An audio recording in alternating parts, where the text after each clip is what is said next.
Let's go to Nixon's visit to China. This is so fascinating on so many levels to me. Um, I think it was a masterful play. Really changed the Cold War. But what was the initial motive there? What was the initial sort of motive in visiting China? Why did Nixon see this necessary? Because I think it was China who reached out first and wanted to initiate it, right? That's questionable. I think Nixon was the one who initiated this, or at least tried to signal the Chinese that he was interested. And the Chinese, the absence, we had no real way of communicating with the Chinese at that time. And we had to use third parties, particularly Pakistan, which was problematic in its own way. But we used other countries to send the message that he was interested.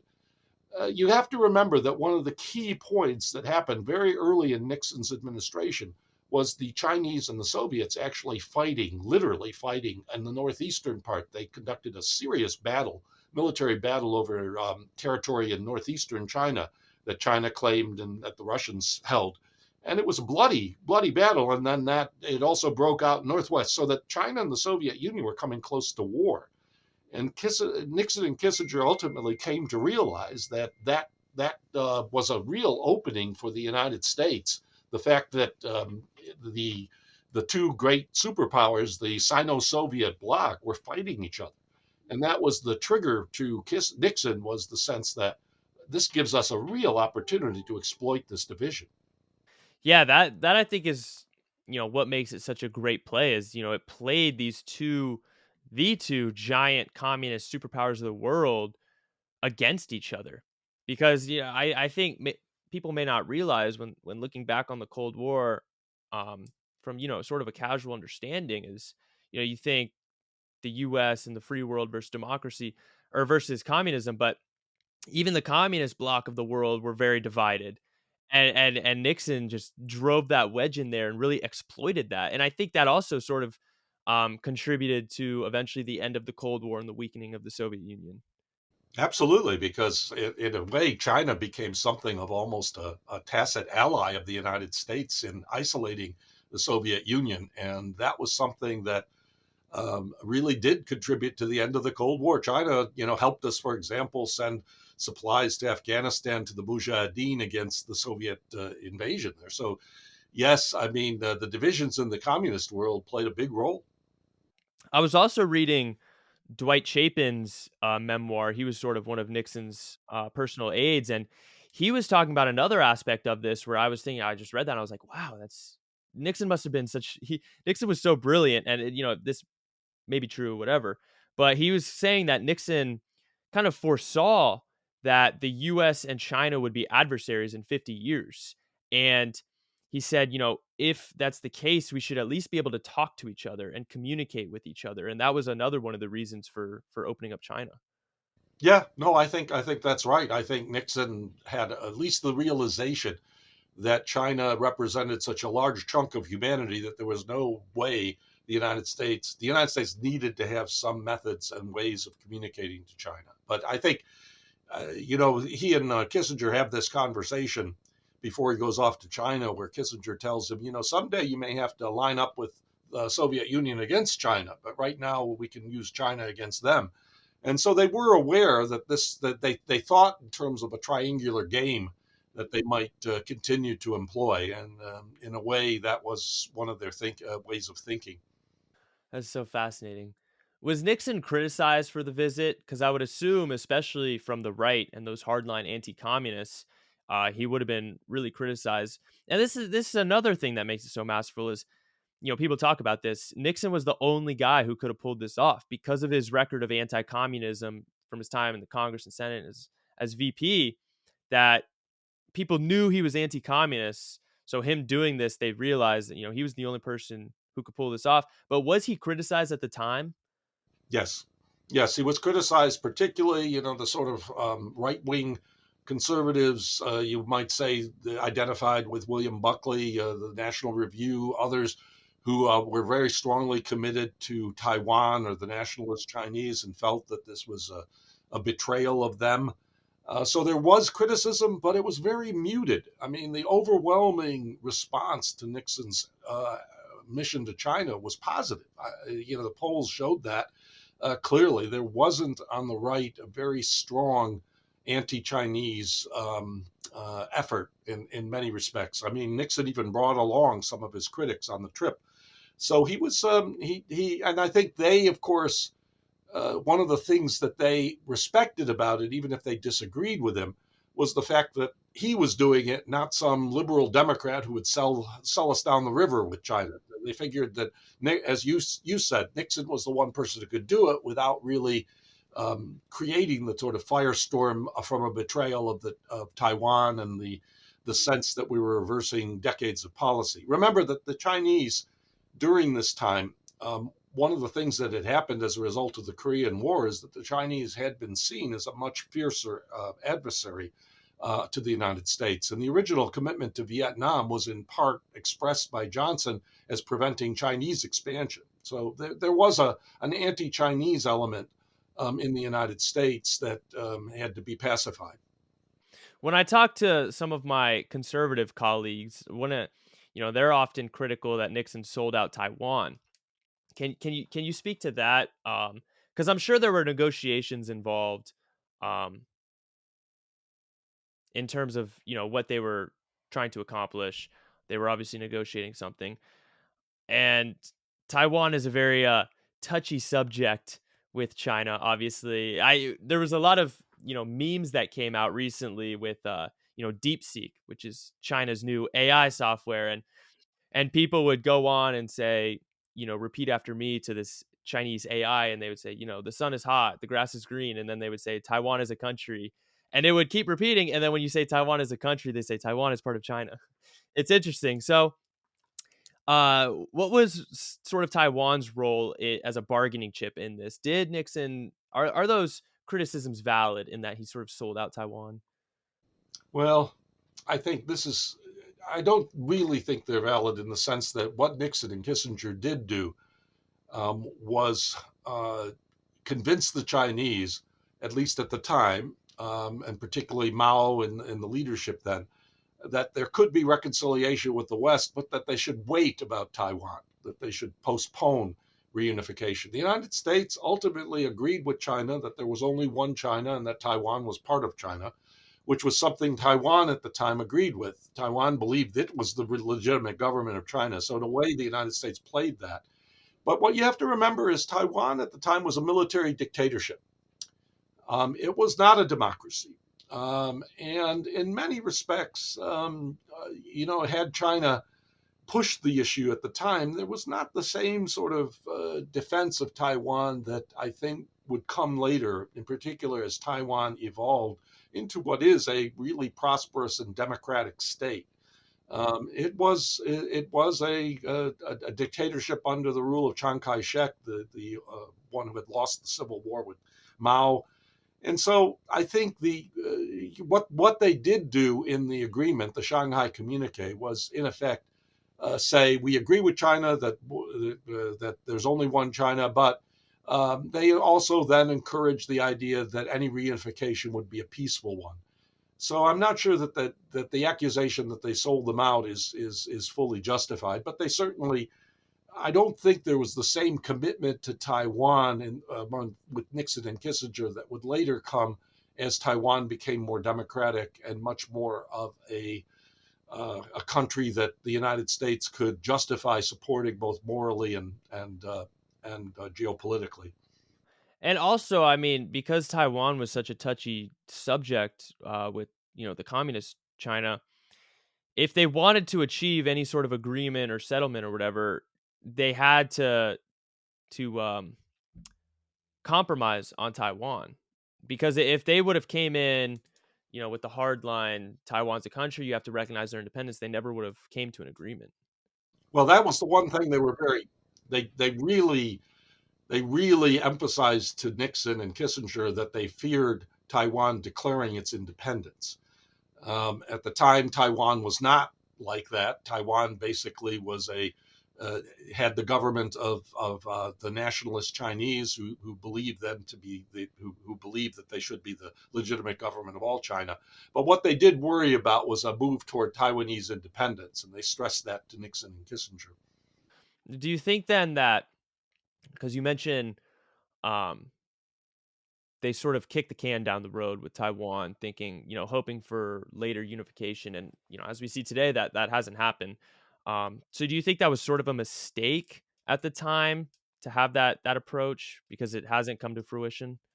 I mean, in many respects, pushing things down the road at least gives you the possibility of seeing things differently as they develop. And I think there was for a time in the say 90s, maybe before Tiananmen Square, there was the sense maybe China will evolve into a more democratic state so that a reunification would not involve the harsh elements of communism.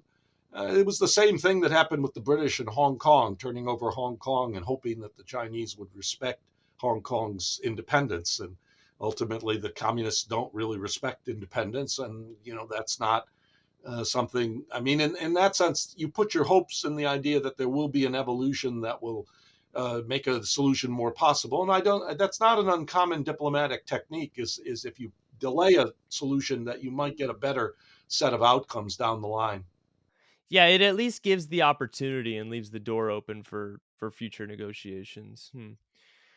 Um, reading Dwight Chapin's memoir, because he was there. He went to China.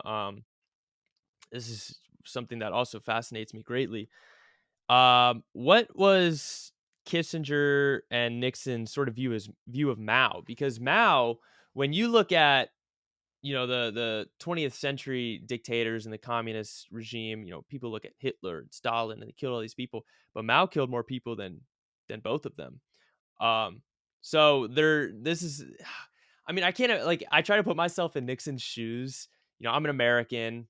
Have this anti-communist record, and now I'm going over across the ocean to visit China with the most brutal communist dictator in history. I mean, what is that like? In the tapes and the memoirs, how did Nixon and Kissinger talk about Mao? Well, it's a fascinating point because they don't dwell on his crimes or his behavior in that sense. They really don't. But I think what you have to remember is I think that was not the foremost thing for most Americans. The foremost for most Americans was peace, and the idea that if we could have peace with China, that's a good thing. And in the immediate years before they met Mao, you have to remember the Cultural Revolution had gone on. So you saw millions of Chinese waving little Mao books, and Mao seemed the great hero to them. You know, so I think in a way they were more than happy to deal with him because, of course, Mao now was turning against the Russians, and he was willing to be this figure against the Soviet Union, in a sense, a sort of tacit ally of the West. And so, in a sense, they were willing to overlook the fact that they were making a deal with the devil, and that was, and in a sense, I don't think they really thought, and really, you have to look hard for any mention of human rights or any of these issues with regard to China, even among opponents. I mean, the Democrats and liberals really wanted the opening to China, and there was an element of sort of the left in the United States that kind of idealized China. A lot of weird college students waved little Mao books in the United States, thinking that China had really perfected revolution and all the rest. It wasn't. The attitudes of the time were not focused, you might say, on the abuses, except on the right wing. I mean, William Buckley was not deceived, and sort of the conservatives, considered Mao this awful figure, but they were more marginalized at the time, and certainly in the larger debate. And so it's a different situation. Yeah, it's interesting. It goes back to that tension between moral supremacy and, you know, realism. Um, but speaking of the Soviet Union, what was their reaction to this? Because they must have been pissed. They were, they were. I mean, this really did. And I think this is one thing that I think historians do have to recognize, because they can be as critical as they want of Nixon, but this did really agitate the Soviets. This really got them very worried. The idea that the United States might join with the Chinese against them. And Leonid Brezhnev, the leader of the Soviet Union, frequently lectured Nixon about the evils of the Chinese, and that that this was the Americans were being very dangerous in working with the Chinese. So this was clearly something that had a great impact on the Soviets. They were fighting, after, as I said, they were fighting. They had fought battles with the Chinese. Early in the administration, they had actually approached the Americans to ask what our policy would be if they decapitated the nuclear program, bombed the nuclear program, and destroyed China's capacity to build nuclear weapons. And Nixon basically said, we won't support an attack on China. So they were things were pretty bad during this time between China and the Soviet Union, and that made the Soviets very paranoid about China. Wow. Huh. That's so interesting. Also another little thing that was happening at this time was the Vietnam War was still going on. This was 72, early 72, the China visit. Vietnam War still raging. How did that impact, Vietnam? Was there any sort of motive there to get better leverage or better bargaining chip in the negotiations with Vietnam? Absolutely, no. The Nixon and Kissinger hoped that their outreach to the Soviets and Chinese would give them leverage against North Vietnam and get a peace agreement. The North Vietnamese were really angry about China allowing Nixon to come. I mean, this would ultimately lead, as you may know, in 1979, China and Vietnam would actually fight a war for a period of time. I mean, it led to that alienation with China that would continue and grow over time after the war ended. But yes, the North Vietnamese were very angry about the degree to which the Soviets and Chinese were cozying up to Nixon. And shortly after Nixon's visit to China, they launched their spring offensive, their Easter offensive, trying to overturn the South Vietnamese government. So they continued in this manner. That was their goal, was reunifying Vietnam, and they thought their allies were on the same page, whereas their allies really had other objectives too. It's funny. It's funny. I wonder what Karl Marx would think of all of this, because his vision of communism is this utopian, global, communal system of living where everyone's united under communism. But then you look at it in practice, and even the communist nations are all at war and divided amongst each other. Absolutely no. I mean, Marx grievously underestimated the power of nationalism, and I think in many respects really did not understand how that worked in international politics. So No, yeah, yeah, that's so interesting. But let's see here. So Nixon and Kissinger, they end up leaving South Vietnam. They go with detente with the Soviet Union. They open up China. This sort of seems like a abandonment of the containment policy that had shaped the Cold War up until this point. Would you say that's true? not exactly. I think it was a modification of containment in the sense that the United States now had clear relationships with the communist powers, but Nixon and Kissinger still tried to prevent communist successes in other parts of the world. They tried to overthrow the government of Chile, which they thought was moving toward communism. They wanted to intervene in Angola against the communist movement there. They continued to have a strong sense of trying to stop other countries, particularly in what we now call the global south, but then called the third world. They were very much active in trying to keep communism from expanding still. Even though they ultimately abandoned Vietnam, they still wanted, I think, to prevent the expansion of communism elsewhere. I wonder, because Watergate happens, obviously, and completely upends the Nixon administration, everything they were trying to accomplish. But let's see. So he resigns in, what was August it, of 74? 74. 74? Yeah, yeah. So his term would have been until 76. He would have had, time to achieve his objectives and not have to worry about Watergate, which completely consumed his administration. So if Watergate didn't happen, do you think Nixon could have ended the Cold War, or do you think it at least would have ended sooner? Not really. I think the dynamic of competition between the United States and the Soviet Union were there ultimately, and I think Nixon might have had there might have been a more of a regulation of the Cold War, and perhaps you would have avoided some of the crises that would come later, but I don't think he could have ended it then. I think, because I do think one of the central things that ended the Cold War was the transformation of the Soviet Union, which I think took time. And that was, as I say, an initiative that came when you had a change in the generational leadership and you had someone like Gorbachev come to power. I think Nixon, if Nixon had lived, I do think it's at least open to question whether South Vietnam would have fallen.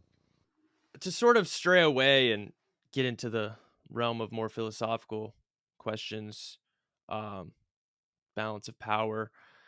There's sort of two approaches, it seems, when it comes to foreign policy. We kind of talked about the idealistic versus the realist, but there's also kind of the approach of whether the US is a participant in this international balance of power or whether the US is sort of a benevolent protector of that balance and sort of from a superior perspective, kind of the policeman of the world. Do you Where do you think Nixon and Kissinger's policy fits into that? Oh, I think they preferred very much the balancing to being a policeman. I think they saw themselves as reacting against the promise of trying to intervene to police conflicts and prevent problems in the world, and that I think they hoped to restore the notion of balance. That was central to Kissinger's thinking, that the United States should use its power carefully, but not engage in interventions and others that drained it away, as had in Vietnam. In that sense, they were very much they had been affected by the Vietnam War and recognizing the limits of American power and that American power had to be more carefully used. So I think they would have preferred and certainly thought in terms of creating balances of power.